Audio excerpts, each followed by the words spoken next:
Welcome to AP news. Kakinada జిల్లా జగ్గంపేట స్థానిక రావులమ్మ నగర్లోని ఎమ్మెల్యే క్యాంప్ ఆఫీసులో విలేకరుల సమావేశం ఏర్పాటు చేసిన జగ్గంపేట శాసనసభ్యులు జ్యోతుల నెహ్రూ ఈ కార్యక్రమానికి ముఖ్య అతిథిగా కాకినాడ జిల్లా బీజేపీ అధ్యక్షులు చిలుకూరి రామ్ కుమార్ హాజరయ్యారు. ఈ సందర్భంగా రామ్ కుమార్ మాట్లాడుతూ నెల రోజుల క్రితం ఎమ్మెల్యే జ్యోతుల నెహ్రూను కలవడం, ఆయన కేంద్ర సహకారంతో మోడల్ డిగ్రీ కాలేజ్ ల్యాబ్కు మరియు వాటికి అవసరమైన పరికరాల కోసం కేంద్ర ప్రభుత్వం నుంచి ఎస్పీఎంసీఎల్ నిధులు కేటాయించాలని కోరడం, వెంటనే నిధులు రావడం జరిగిందని పనిచేసే నాయకుడు జ్యోతుల నెహ్రూ లాంటి వ్యక్తికి అన్ని విధాలా సహకరిస్తామని తెలియజేశారు. ఈ కార్యక్రమంలో ఎస్ఎస్ ఆపల్రాజు, మారిసిటి భద్రం, కొత్త కొండబాబు, బీజేపీ ఇన్ఛార్జ్ దాట్ల కృష్ణవర్మ, జిల్లా బీజేపీ ఉపాధ్యక్షురాలు కామినేని జయశ్రీ, దాసరి తమ్మన్న దొర తదితరులు పాల్గొన్నారు. జిల్లా అధ్యక్షులు రామ్ కుమార్ గారు అందరికీ మాట్లాడతారు. అందరికీ నమస్తే అండి. పాత్రికేయ మిత్రులకి నా ధన్యవాదాలు. ఇంకా వెనకాల ఆగమనండి. మాకు ఆ టైంలోనే మీరంతా కూడా రావడం జరిగింది. విషయం ఏంటంటే, మనకి జగ్గంపేట గవర్నమెంట్ డిగ్రీ కాలేజ్ ఉంది. ఇక్కడ చాలా నియోజకవర్గాల నుంచి ఇక్కడికి వచ్చి ఈ గవర్నమెంట్ డిగ్రీ కాలేజ్ 2008లో ప్రారంభించడం జరిగింది. దీనికి సెంట్రల్ గవర్నమెంట్ నుంచి రూసా ఫండ్స్ ఇవ్వడం జరిగింది. దగ్గర 6 కోట్లు ఇన్ఫ్రాస్ట్రక్చర్ కోసం ఇవ్వడం జరిగింది. రాష్ట్రీయ ఉच्चतर శిక్ష అభియాన్ కింద సెంట్రల్ గవర్నమెంట్ ఇవ్వడం జరిగింది. కానీ అక్కడ ల్యాబ్స్ ఏవైతే ఉన్నాయో, బాటనీ కానీ, జువాలజీ, ఫిజిక్స్, కెమిస్ట్రీ, అలాగే కంప్యూటర్స్కి సంబంధించిన ల్యాబ్స్లో ఎక్విప్మెంట్ లేదు. So students theoretical knowledge gain చేస్తున్నారు కానీ ప్రాక్టికల్ ఎక్స్పీరియన్స్ ఉండట్లేదు. సో ఈ విషయము మాకు మొన్ననే రిటైర్ అయిన చంద్రనాయుడు గారు మా దృష్టికి తీసుకురావడం జరిగింది. ఇలాగా చాలామంది స్టూడెంట్స్ ఉన్నారండి, ఎక్విప్మెంట్ లేకపోవడం వల్ల పూర్తిగా వాళ్ళకి రావాల్సిన ఎడ్యుకేషన్ రావట్లేదు అని చెప్పడం జరిగింది.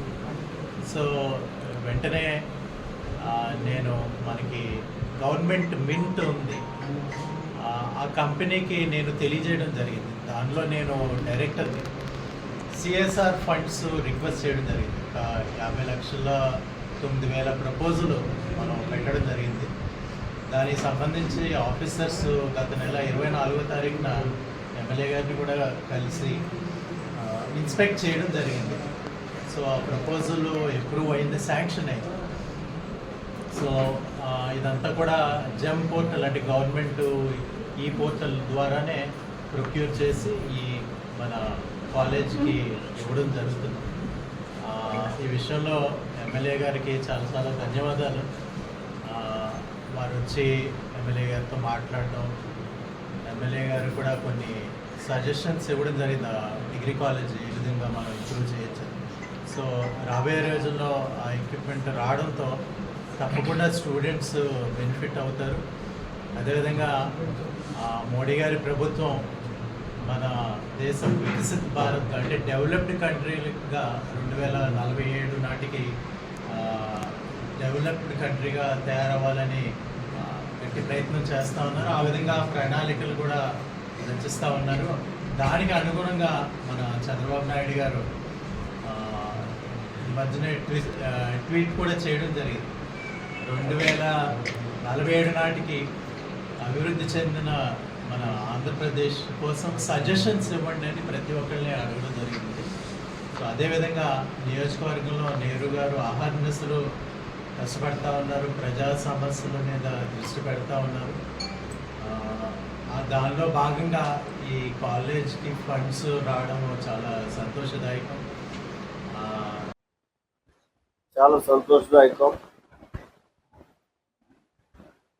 మనకున్నటువంటి మోడల్ డిగ్రీ కాలేజీ మరి ఇంకా పూర్తి స్థాయిలో అది ఏర్పాటు చేసుకోవాల్సినటువంటి అవసరం ఉంది.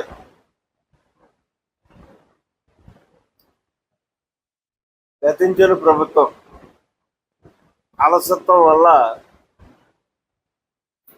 ఆ మోడల్ డిగ్రీ కాలేజీ గత ప్రభుత్వంలో అలానే 2019 ప్రభుత్వంలో ఎంతవరకు చేసామో అక్కడితోటి ఆగిపోయినటువంటి పరిస్థితి. దాన్ని మళ్ళీ తిరిగి ఇప్పుడు డెవలప్మెంట్ చేసుకోవాల్సినటువంటి అవసరం ఉంది. దానికి రామ్ కుమార్ గారు ప్రత్యేకంగా మన మోడల్ డిగ్రీ కాలేజీని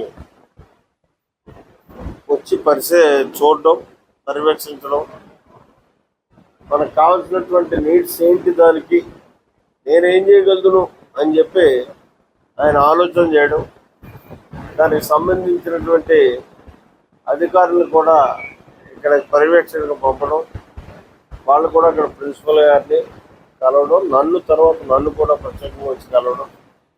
మీకేం కావాలి అంటే ప్రిన్సిపల్ గారు ఇలా చెప్పారు, ల్యాబ్ ఒక 50 లక్షల రూపాయలు ఖర్చుతో ఏర్పాటు చేయాలండి అని ఆ ప్రపోజల్స్ పట్టుకెళ్తున్నాం. మా డైరెక్టర్ గారు ఏదైతే రామ్ కుమార్ గారు ఉన్నారో వారికి కూడా మేము ఇస్తా ఉంటాం. ఆయన చాలా బాధ్యత తీసుకున్నాం దీన్ని శాంక్షన్ చేయించడం.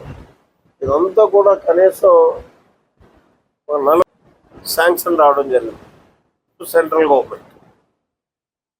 అయితే దాన్ని గత 2014 నుంచి 19 లోపల చంద్రబాబు నాయుడు గారిని తీసుకురావడం, శంకుస్థాపన చేయించడం, 1 yearలో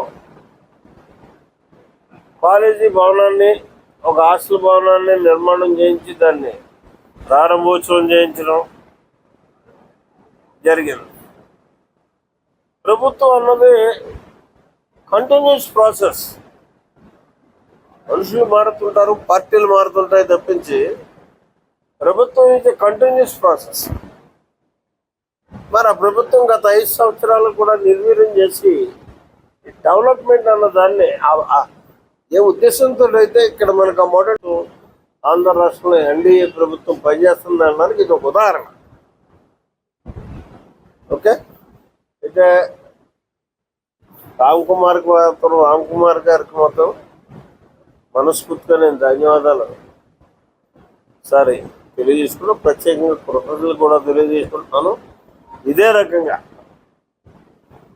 మీ దగ్గర నుంచి ఉన్నటువంటి, మీ సంస్థలో ఉన్నటువంటి అవకాశాలన్నింటినీ మా నియోజకవర్గానికి, ఎందుకంటే పేరుకి ఇది నేషనల్ హైవేని ఆనుకుని ఉన్నటువంటి నియోజకవర్గం అన్న అన్ని రకాలుగానే కూడా వెనకబడ్డటువంటి నియోజకవర్గం.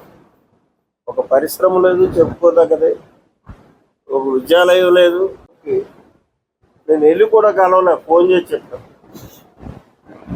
ఇలా రేట్స్ కానీ మీరు ఎస్టిమేట్లో పెంచితే నా పెండింగ్లో ఉన్నటువంటి కాలేజీ కంప్లీట్ అవుతుందని చెప్పి ఇమీడియట్గా నువ్వు వాట్సాప్ పెట్టు, ఆ డీటెయిల్స్ అయినవి నేను వాడికి పర్మిషన్ ఇస్తాను. వెరీ నెక్స్ట్ డే డన్ అని చెప్పేసి నాకు మెసేజ్ ఇస్తాను. ఏంటని చూస్తే ఆ రేట్లు యాక్సెప్ట్ చేసి, వాళ్ళు పెరిగినటువంటి రేట్లు గవర్నమెంట్ యాక్సెప్ట్ చేసి ఇవాళ మనం కాంట్రాక్ట్ పని చేయడానికి అవకాశం కలిగే పరిస్థితి కలిగింది. ఇది పనిచేస్తే ప్రభుత్వం